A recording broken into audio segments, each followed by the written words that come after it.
So, my name is Ryan Harper, and I'm going to be presenting about the ethical and technical challenges surrounding the use of opioids for pain reduction.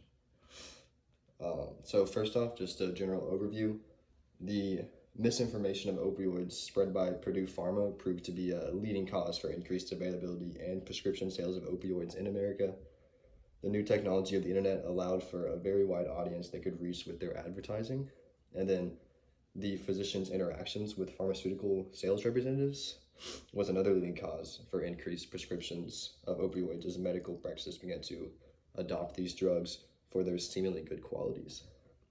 And then the FDA was understaffed during the early onslaught of the opioid crisis in about the 1990s to early 2000s, and this caused for misrepresentation of the drugs to be advertised by pharmaceutical companies because there were not enough strict enough rules and regulations for how they could advertise it and what exactly they could put on the label.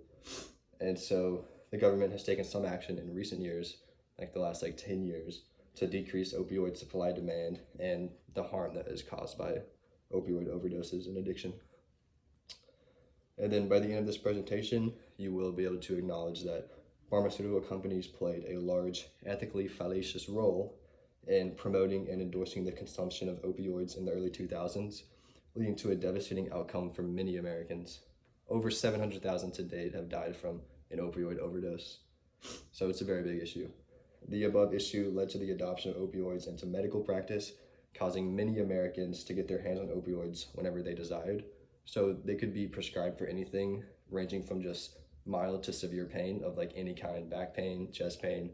You can get opioids very easily, and they're very addictive. And then so this misinformation from pharmaceutical companies surrounding opioids was further supported by the lack of regulations surrounding the drugs due to the FDA being understaffed.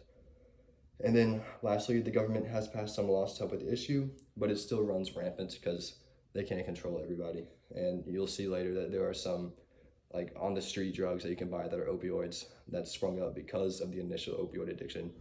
And so now people get their hands on that and it's even more lethal.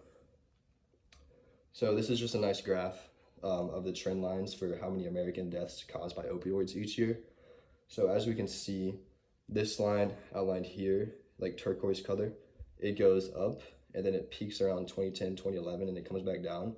So that's the prescription or overdoses caused by prescription opioids without any other, just only prescription opioid overdoses.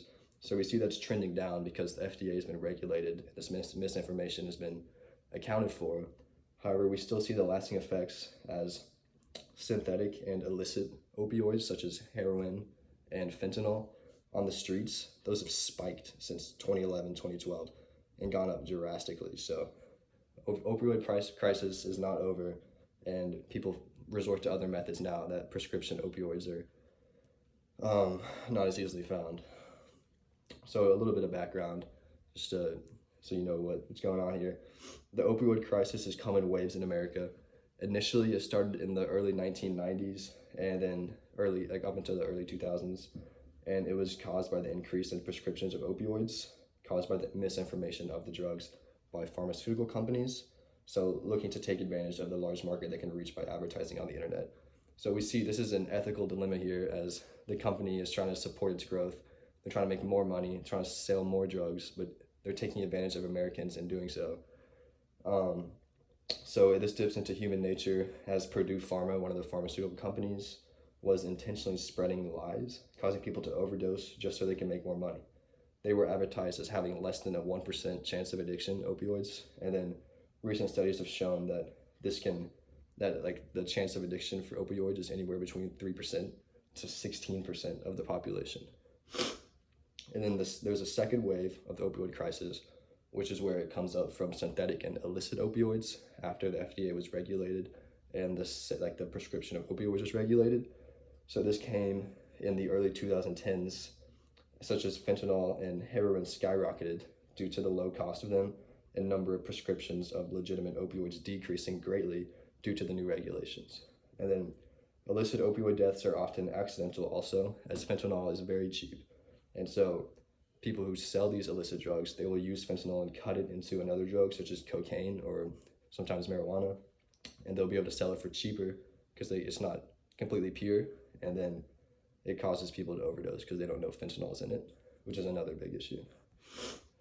So one of the positives of the opioid crisis, there's always a silver lining. So the main positive takeaway from the opioid crisis in America is that we will likely not see something like this happen ever again, where like massive misinformation spread by pharmaceutical companies leads to like a huge drug problem in America. And this is due to the fact that like the misinformation they spread has been heavily regulated. There's a lot more rules that need to be enforced and laws that need to be passed in the FDA before advertisers can start to advertise for a drug. And then what they write on the labels has also been heavily mandated. So there's a lot less misinformation and you typically should know what you're buying. And then some of the negatives of the opioid crisis, obviously a large negative is the over 700,000 Americans to date that have died due to opioid overdoses. It began with prescription medication. Many succumbed to the addictive nature of opioids without even realizing it, and they kept going back for more. And then when prescription availabilities went down, they had to turn to the streets because they were addicted already. And then this allowed for synthetic and illicit opioids to skyrocket pretty much. Like they were sold everywhere for much cheaper than the prescription ones were. This is still a large problem today and originated from the ethical fallacy of Purdue Pharma spreading misinformation and the technical challenge that is properly regulating the consumption and prescription of opioids and other drugs in general. That's what America has to deal with, that technical challenge of how to solve this problem.